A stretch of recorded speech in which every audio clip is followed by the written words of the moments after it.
Welcome to A Dram of Outlander. This is Desiree, your podcaster and the writer for ADramOfOutlander.com for all things Outlander, from the Diana Gabaldon book series to the Stars TV series and everything in between. This is podcast episode 122, week 8 of the Drums of Autumn read-along. This week we are tackling chapter 13, An Examination of Conscience. It's a mighty big chapter, and it probably could have been broken into two in the book. But it is what it is, and examining consciences is absolutely what's going on here. And the summary goes something like this. Jamie and Claire go for a stroll. They take a boat out onto the river. Claire finds out Aunt Jocasta wants Jamie to be heir. This means he'll do all the work, but she'll be in charge. Could Claire be a slave owner? They ponder and talk and think.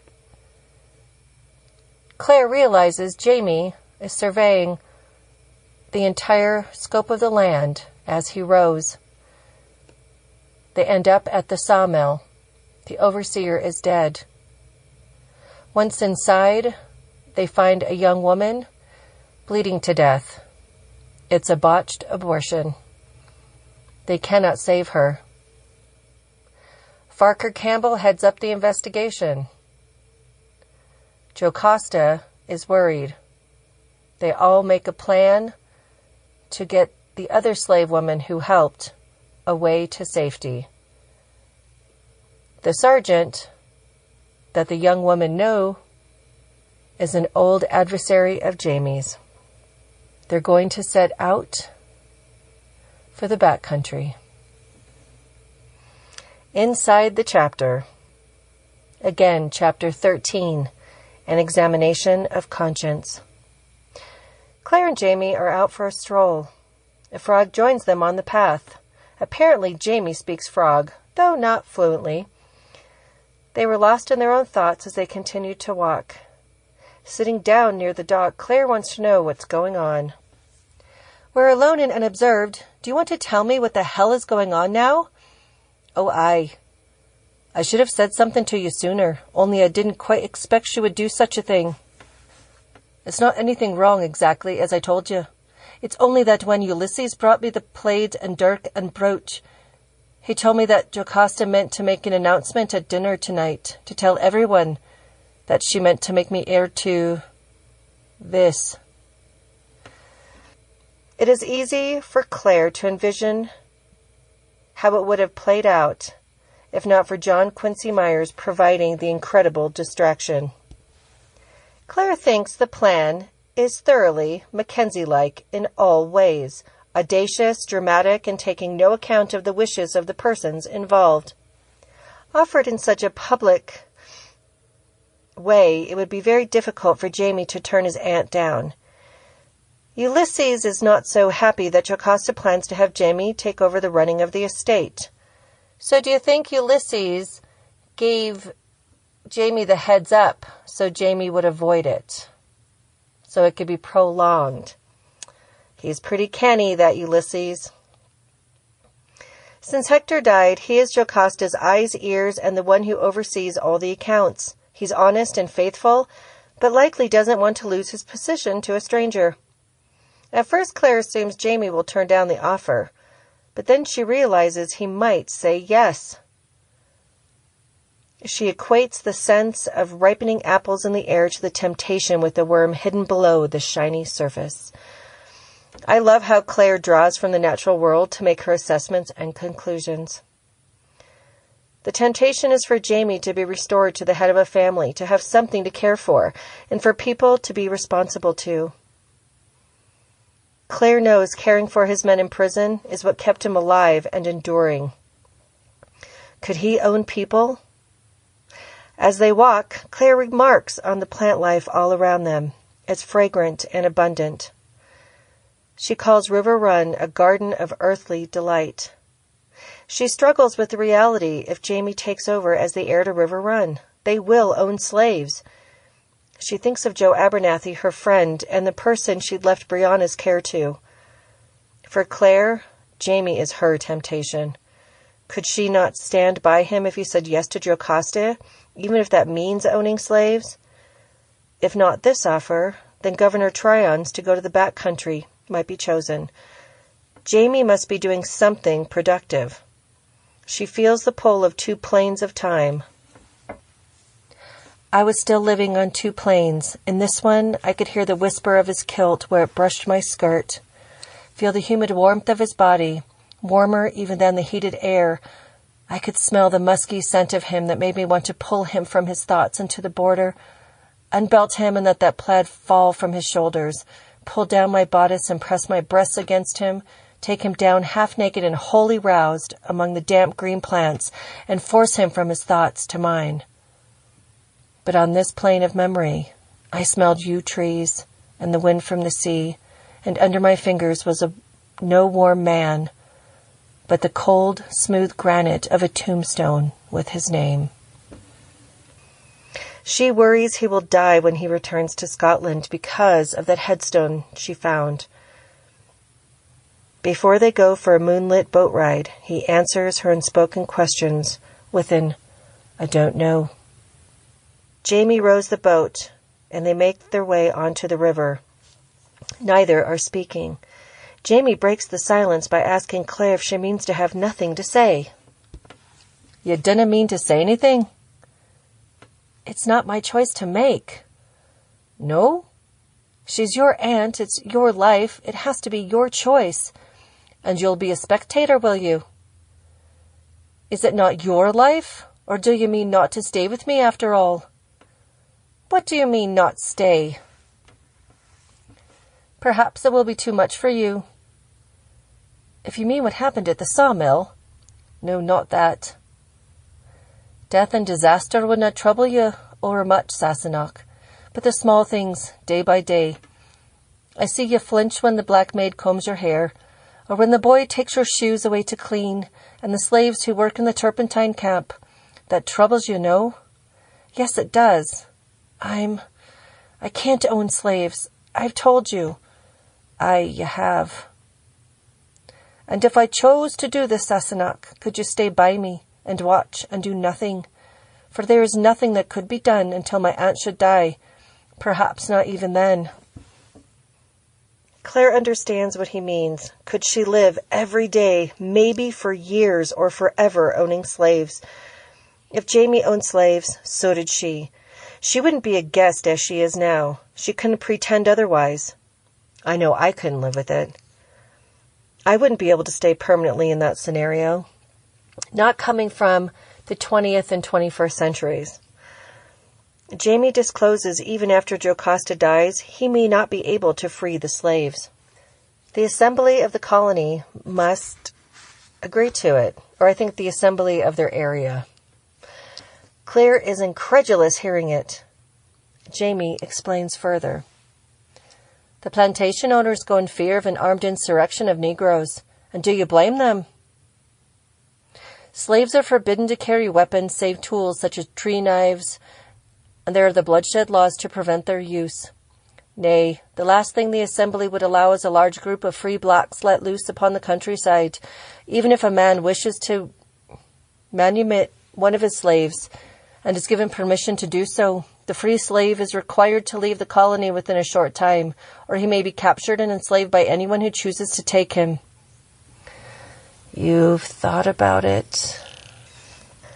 Yes, she realizes Jamie has thought about the possibility of being named heir and saying yes to the offer. Claire hadn't consciously thought about it, though. Jamie believes his aunt would use him to do her bidding, but give him little true authority. As he puts it, he'd be no more than her cat's paw. Aunt Jocasta likes the power too much to give it up to Jamie. Basically, she needs a man to do her bidding while she maintains the reins. She seems not to want another husband, yet Ulysses cannot do the work required because of his status. Jamie is the distinctly perfect option. Claire knows she could not live as a slave owner, Yet if he rejects the offer, she'll be sending him to Scotland to find suitable men to fill the land the governor is willing to give him. She cannot tell him what to do. Finally, he finds a place to stop for a bit. Your face is my heart, Sassenach, and love of you is my soul, but you're right, you cannot be my conscience. In spite of everything, I felt a lightening of spirit, as though some indefinable burden had dropped away. Oh, I'm glad. It would be a terrible strain. Oh, aye. You think me very wicked, then? You're the best man I've ever met. I only meant it's such a strain to try to live for two people, to try to make them fit your ideas of what's right. You do it for a child, of course. You have to, but even then it's dreadfully hard work. I couldn't do it for you. It would be wrong even to try.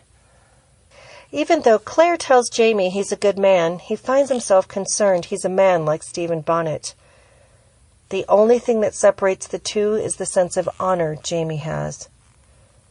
Jamie's worried he has nothing to show for his 45 years of living. Jamie also thinks he is a violent man. Claire knows he is killed, but Claire sees it differently than he does. Well, I dinna have a house, or land, or money, not a croft, not a tatty plot, not a cow, or a sheep, or a pig, or a goat. I haven't got a roof tree, or a bedstand, or even a pot to piss in. He slammed his fist down on the thwart, making the wooden seat vibrate under me. I dinna own the clothes I stand up in. There was a long silence, broken only by the thin song of crickets. You have me. It didn't seem a lot. He made a small sound in his throat that might have been either a laugh or a sob. I have. That's the hell of it, aye? It is. If it was only me, what would it matter? I could live like Myers, go to the woods, hunt and fish for my living, and when I was too old, lie down under a peaceful tree and die, and let the foxes gnaw my bones. Who would care? But it's not only me. It's you, and it's Ian, and it's Duncan, and it's Fergus, and it's Marsley.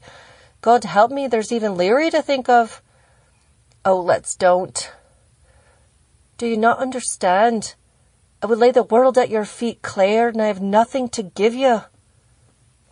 Oh, I love those lines. It is.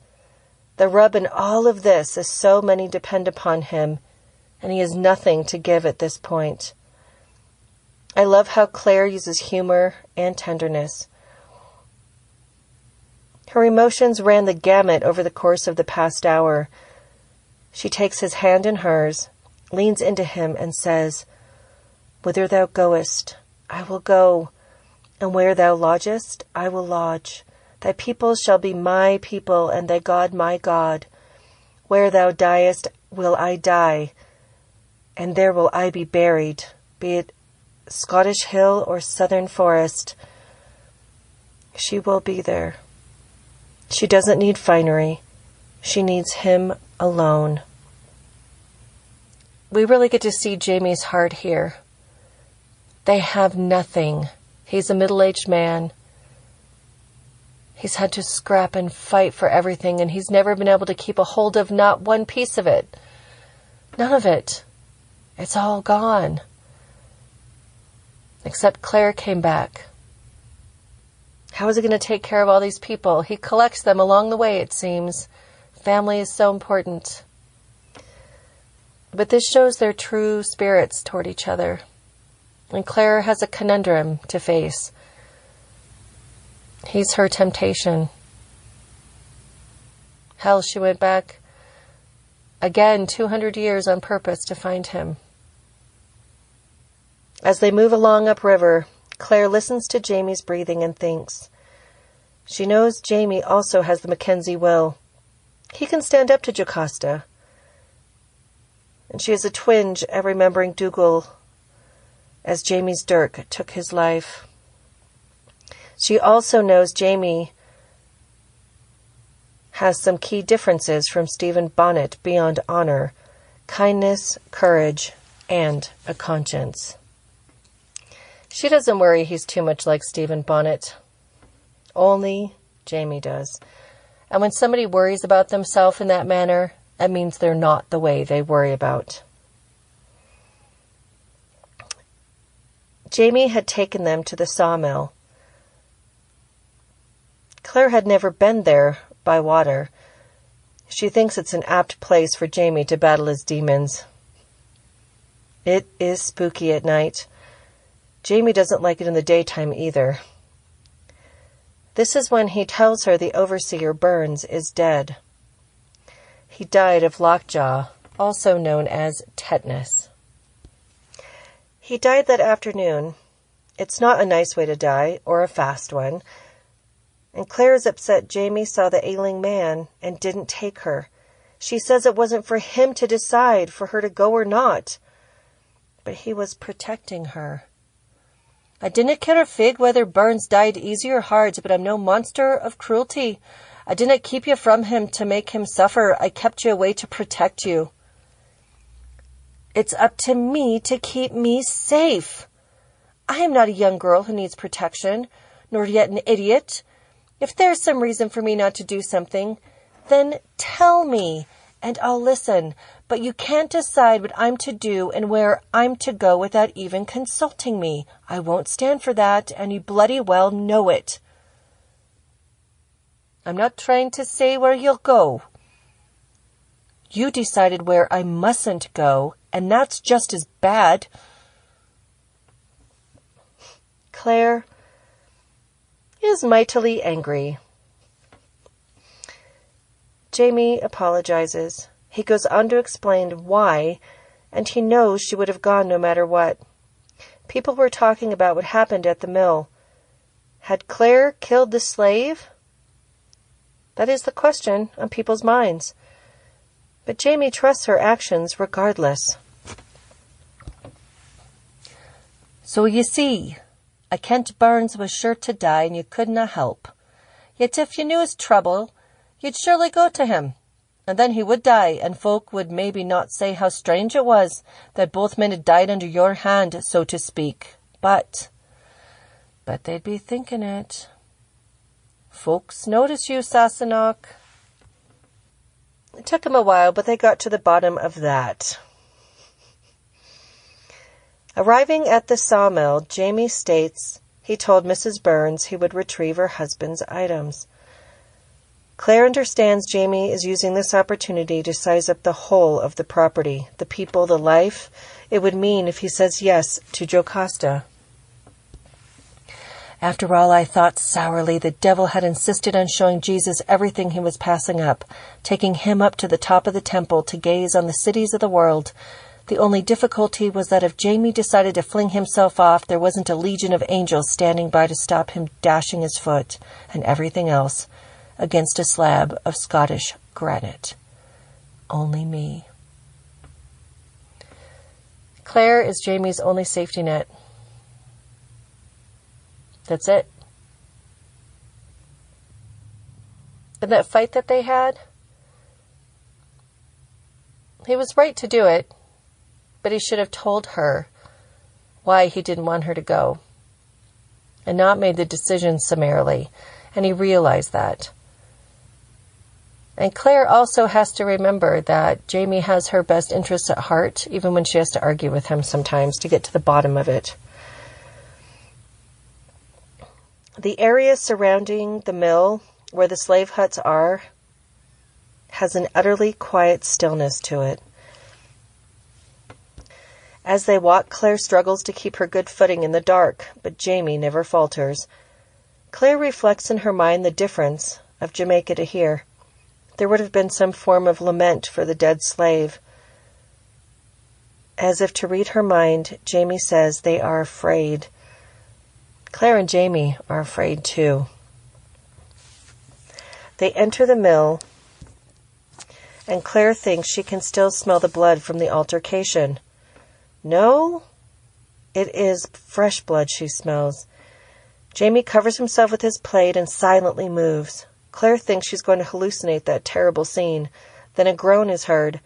She manages not to scream and bites her lip hard. This sounds immensely frightening to me. I don't know if curiosity to know what's going on would keep me from running outside. She is frightened. She wonders if it could be Jamie making that wretched sound. Finally, she can't take another moment and calls to him. He answers, beckoning her to come. She enters the small room. It's stifling, and the reek of blood is heavy. On the bed lies a woman, slowly exsanguinating, which means bleeding to death. Claire goes into Doctor Mode Alpha. She talks to the woman and examines her to find the source of the bleeding. The woman is weak and tries to speak. The woman is dying. "I think you're murdered, lass. Will you not say who has killed you?" Her breath came louder now, a soft rattle in her throat. Pit-pat, pit-pat. The feet were tiptoeing softly now. "Sergeant, tell him." That's all she gets out. Jamie tells her God will forgive her and for her to go in peace. She has died from a botched abortion. It's really sad. Who is the sergeant she wants told? They return to the scene the next morning with Farquhar Campbell. In the light of day, it's even more horrifying. The heat, still air, and buzzing flies create a disturbing and stomach-churning atmosphere. Claire is sure of the reason for death. She left the foot-long kitchen skewer where she found it between the woman's legs. Farquhar's job is to decide whether the woman did it to herself or someone else helped her. Claire lies and says she believes the woman did it by herself because of the laws of the colony. The dead woman is not known by Farquhar. Jamie intervenes, showing the woman spoke the word sergeant. Claire provides a distraction to more questions by Farquhar. She needs air and is feeling faint. Jamie stays behind to attend to the removal of the body. Enter Phaedra to this scenario. She's waiting by the wagon outside the mill. She tells Claire she smells and looks awful. The reason Jamie and Claire lied about no one else being involved in the abortion is revealed. Phaedra found out who the other party was, a slave named Pollyann. She ran away during the night. Claire is left to wash and prepare the body. Jamie went to keep Farquhar company. As Claire and Phaedra cleaned the body, her thoughts ran to the night before. She feared Pollyann would be put to death if found for inadvertently killing the woman while trying to help her. Phaedra cautions that Pollyann needs to be found quickly. She doesn't know the woods and is only a year from Africa. Claire's use of herbs lent ceremony and gravity to the cleansing and preparation for burial. There was no minister to give her rites. Might there be people to miss her? When they finished, Jamie placed her shrouded body in the wagon. They need to find the sergeant the woman spoke of. Before they could go to the military warehouse, they had to get cleaned up, drop off Phaedra, check in on John Quincy Myers, and fill in Jocasta with news. It so happens she finds Farquhar and John in the morning room eating and sipping tea with Jocasta. It appears someone bathed John while he was still unconscious. Jocasta invites Claire to sit and have some nourishment. Claire asks John how he is doing. "Astounding fun, ma'am. I thank you kindly. I might soar round the privates." He tenderly patted the area in question. "But a sweeter job of stitching I've not been privileged to see. Mr. Ulysses was kind enough to fetch me a looking-glass." He shook his head in some awe. "Never seen my own behind before as much hair as I got there. You'd think my daddy has been a bear." This thoroughly amused everyone. Jocasta laughingly assures him she knew his mother, and it's unlikely his father was a bear. His mother liked a hairy man because it was a comfort on a cold night. The Native American women seemed to like it too, but it Might be the novelty, since the Native American men are virtually hairless. Claire sipped the delicious tea, thankful to push away the events from her mind for a moment. Jamie returns clean and shaved. He needs Duncan, but Jocasta sent him and wee Ian to fetch a package for her. She expresses her favor of Duncan. This raised some eyebrows. Farquhar leaves, and Jamie asks after the package. Your errand aunt, Duncan's gone to find the slave woman? He has. You'll not mind, Jamie. I ken Duncan's your man, but it's an urgent matter, and I couldna be sure when you'd come. So they had this plan, and Jocasta just ran with it. They want to know what Farquhar told her. Farquhar had explained the basics of what happened and how the woman is a stranger. And then Jamie takes some offense to how Jocasta is acting as if the woman doesn't matter. I canna save much appetite just now, Auntie. Dead lassies curdle my wame a bit. She's maybe no one's daughter or servant, but she's lying in the yard just now, drawing flies.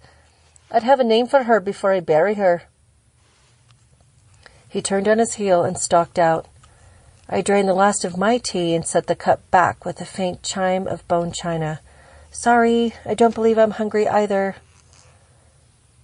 And as they left the room, Claire sees Myers lean over and snag the last of the scones. He's starving, the poor man. They arrive at the Crown's warehouse. It's guarded. Apparently, there are many items of value inside, but the liquor is the most valuable. They discuss the complexities of the situation, and Jamie believes Farquhar won't cause any trouble for Jocasta. Oh, and going back to the liquor, this has been mentioned more than once, and there's reason for it, so pay attention. It might come back in the future that we need to know the Crown's stance on anything beyond ale and wine. Jamie feels the need to see the woman properly buried. They both feel a responsibility to do it. Claire feels a stab of guilt over Brianna. She's about the same age as this young woman, with no family in her time if the same thing happened to her. They find the sergeant in the tap room. He obviously knows Jamie by sight.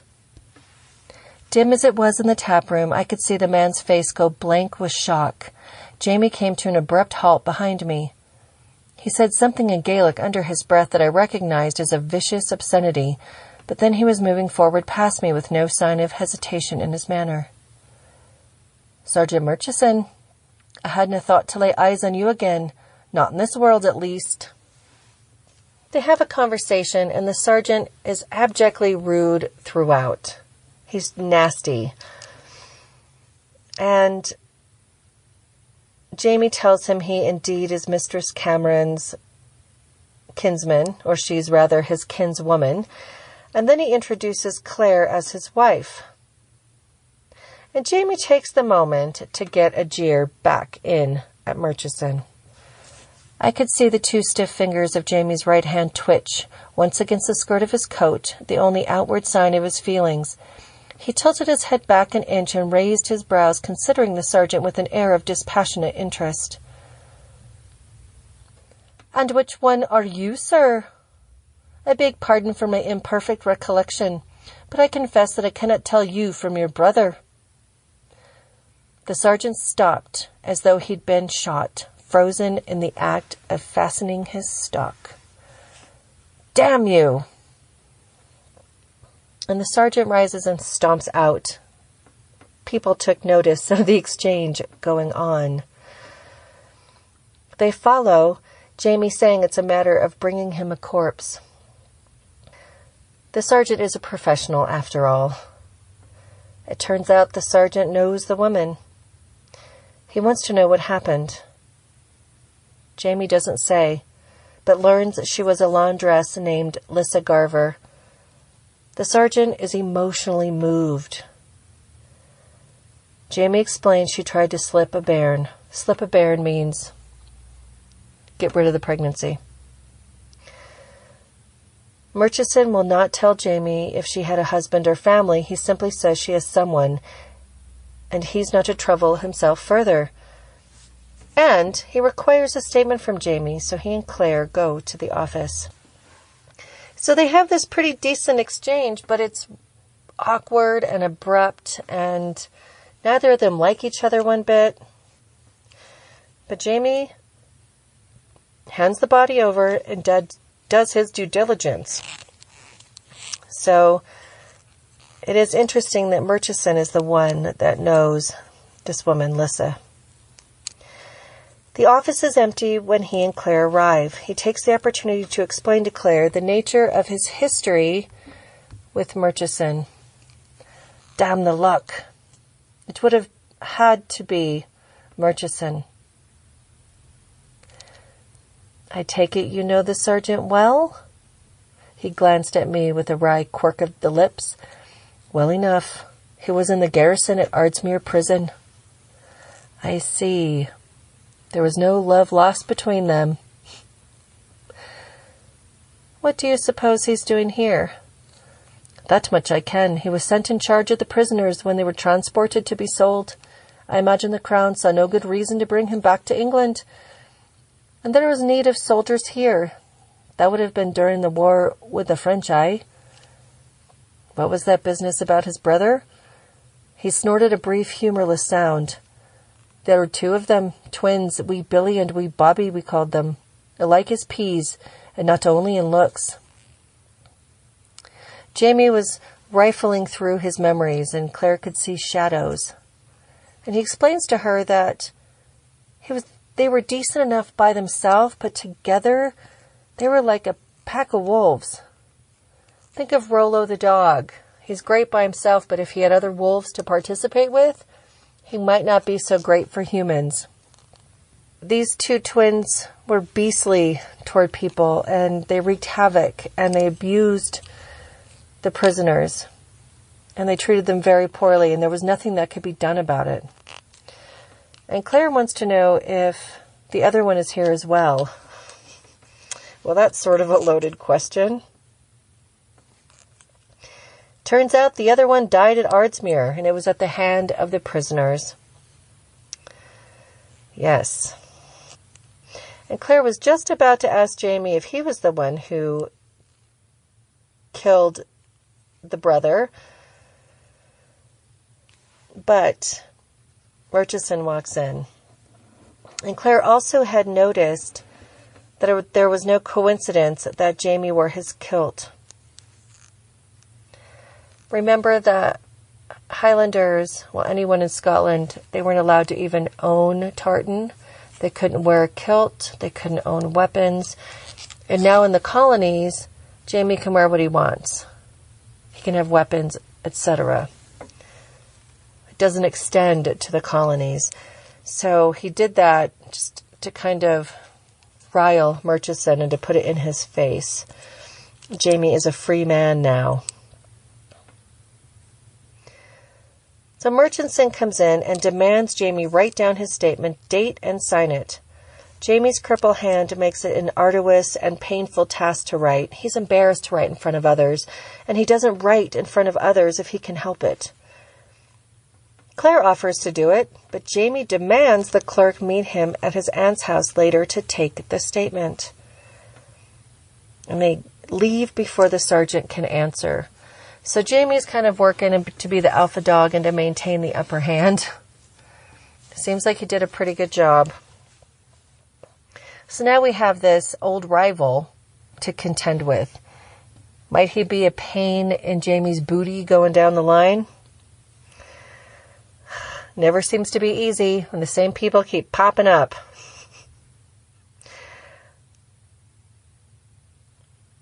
So it turns out that Duncan Innes and young Ian found Pollyann after searching for 3 days in the forest. She is safe for the moment. She refuses to ride a horse. And the group of them, including Jocasta, discuss what must be done. And we learn that Murchison had gone to the mill and declared it was murder. to Farkert. Claire doesn't think it was murder or suicide. It was an accident. And Jamie already had it arranged with Myers to take Polly Ann to the mountains and have her adopted into a tribe of Native Americans, or Indians as they say in the book. I think anybody who's listening is old enough to remember when Native Americans were routinely called Indians. So I'm not slighting anybody. I'm simply using the proper language for the time period, even though it's tough for me to do so. And they are to leave in 3 days' time, which isn't very much to get all their preparations together and to give John Quincy Myers time for his bottom to heal. Phaedra assists Claire in getting all the provisions together. In fact, she's so good at it, they get done early. So Claire decides to figure out what she's going to wear, and she fashions herself proper riding clothes. And Jamie comes in and is curious as to her undergarment. "What exactly are you doing, Sassenach? And what in the name of God are you wearing?" Jamie, arms crossed, was leaning against the door, watching me with both brows raised. I'm improvising a brazier, I said with dignity. "I don't mean to ride side saddle through the mountains wearing a dress. And if I'm not wearing stays, I don't mean my breast to be joggling all the way either. Most uncomfortable joggling." "I dare say." He edged into the room and circled me at a cautious distance, eyeing my nether limbs with interest. "And what are those?" "Like them?" I put my hands on my hips, modeling the drawstring leather trousers that Phaedra had constructed for me, laughing hysterically as she did so, from soft buckskin provided by one of Myers' friends in Cross Creek. "No, you can't be going about in..." He waved at them speechless. "Trousers. And of course I am. I wore trousers all the time back in Boston. They were very practical." He's absolutely aghast she wore trousers in her own time. "You wore them outside, where folk could see ya?" "I did. So did most other women. Why not?" "Why not? I can see the whole shape of your buttocks, for God's sakes, and the cleft between." "I can see yours too," I pointed out, turning around to face him. "I've been looking at your backside and breeks every day for months, but only occasionally does the sight move me to make indecent advances on your person." His mouth twitched, undecided whether to laugh or not. Taking advantage of the indecision, I took a step forward and put my arms around his waist, firmly cupping his backside. "Actually, it's your kilt that makes me want to fling you to the floor and commit ravishment. But you don't look at all bad in your breeks." He did laugh then, and bending, kissed me thoroughly, his hands carefully exploring the outlines of my rear, snugly confined in the buckskin. He squeezed gently, making me squirm against him. "Take them off." "But I..." "Take them off. You can put them back on again after, Sassenach. But if there's flinging and ravishing to be done, it'll be me that does it, aye." Dun-dun-dun. So that needed no examination of conscience. So what are they examining here? Could they be slave owners? What about the laws of this colony? Could that be something that they could adhere to in good conscience?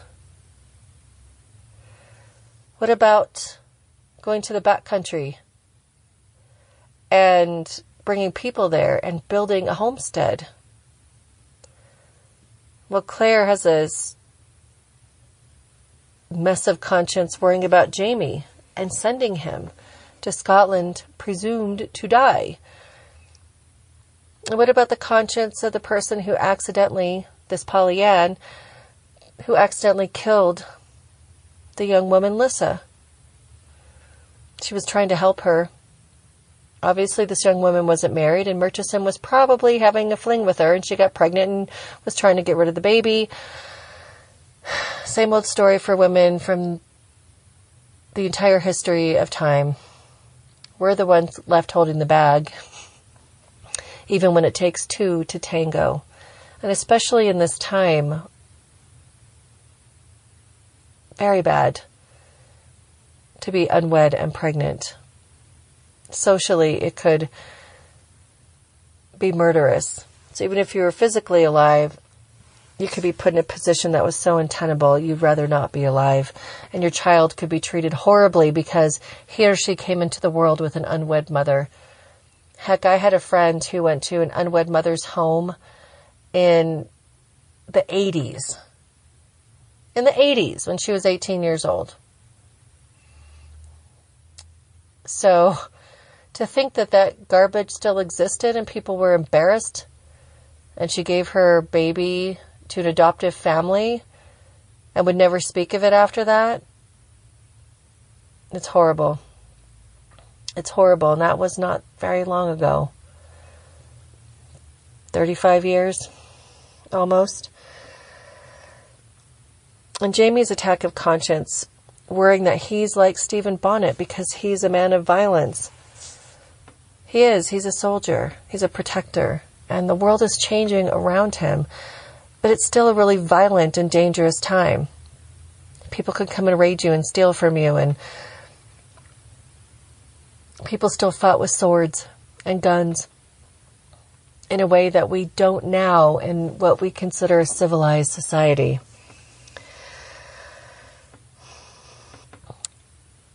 So it's going to be interesting to see where this goes, because the band of them, without Duncan, are going to take Polly Ann to be adopted into a tribe of Indians. They don't want her to be killed because she was helping someone.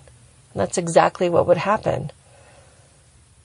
Jocasta would rather lose someone and give them a life and give them freedom somewhere else than to have them killed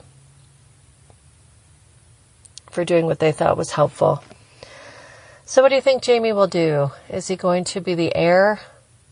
Could he own people? Could he be under Jocasta's thumb so much and to have to do her bidding all the time? Could he trust Ulysses and some of the other people who have such fealty to Jocasta? Could Claire live with it?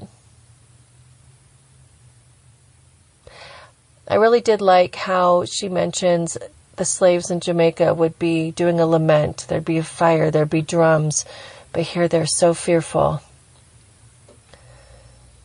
It's so tragic that's part of our history in this country.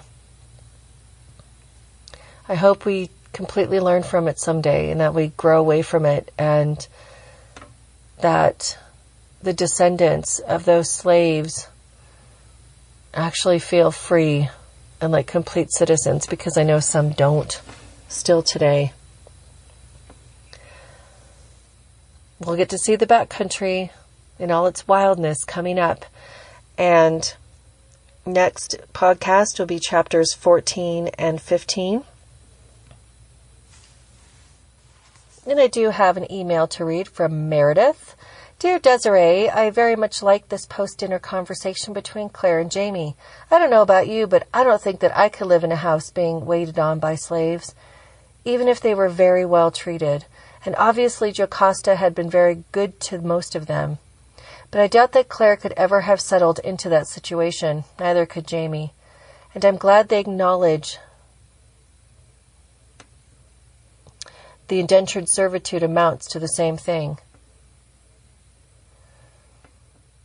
And she's speaking about the show now. I'm sure that Murtaugh will be back next season, and I'm curious to hear of his experience during those years. He's older and wasn't in very good health when he left. So how hard would this experience have been on him? And would Murtaugh be a bit resentful that Jamie got a better experience mostly because of John Gray's feelings for him? Personally, I'd like to see John and Murtaugh interact next season, both wanting to be Jamie's best friend. And I'd love it if Murtaugh was the one who caught the measles.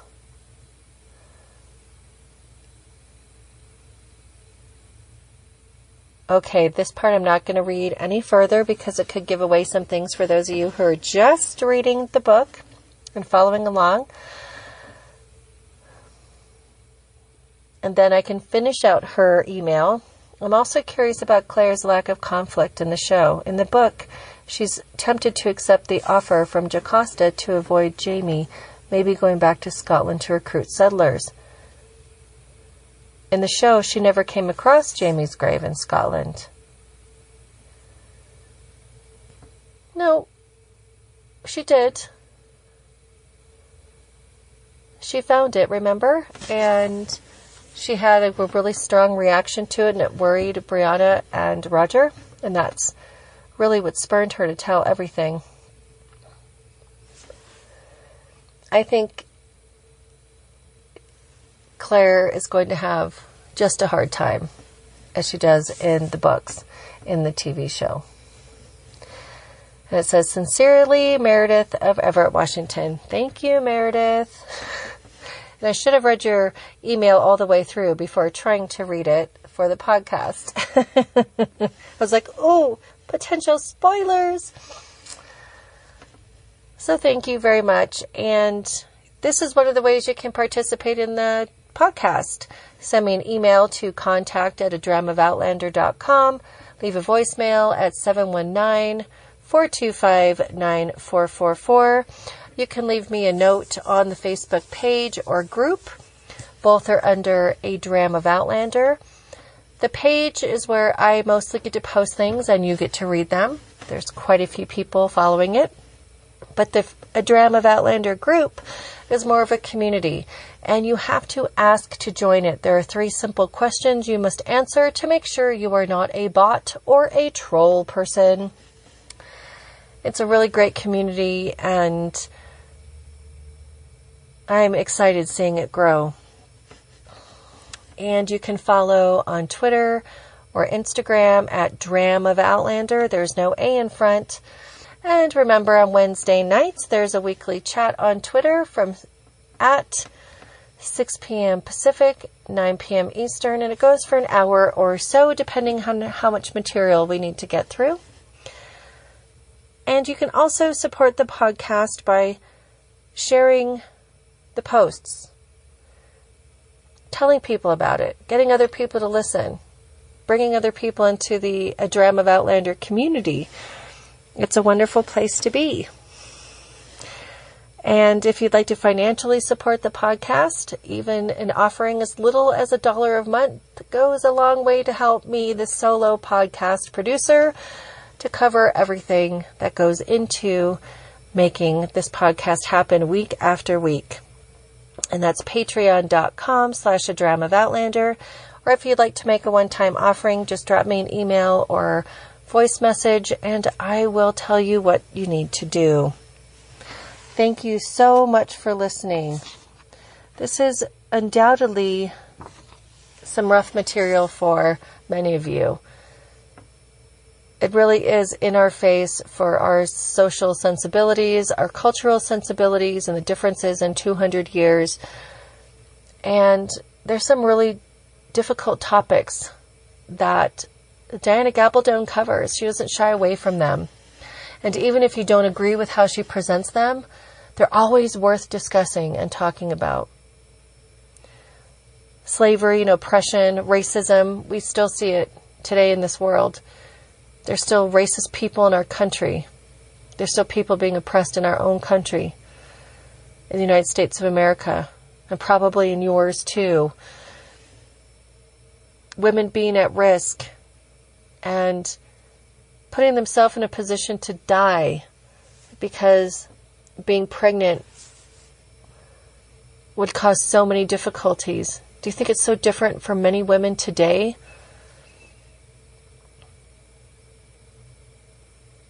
It's not different. And even though some of the stigma's gone, it's still difficult. And women are still punished on some level for being single mothers because it's obvious they were the ones getting busy. Yeah, well, some guys walking out there too. Again, it takes 2 people to get a woman pregnant, not just one. And so we really get to see and examine where we are today to where we've come from. And today on Facebook, somebody was asking a question of things that have been drilled into you that you find utterly useless, right? And somebody said history. And I could have written a multiple paragraph response to this person, but they really feel that way. There's not a lot I can do about it. But if we don't know history, I know it sounds pat. We're doomed to repeat. It's not just repeat. It's we're doomed not to grow. We're doomed not to learn. We're doomed not to examine ourselves. We're doomed to hide from facts. We're doomed to be static and stunted. We need history. We need to know where we come from, to understand where we must go, where we need to, and what paths are important. So the topics that Diana brings up,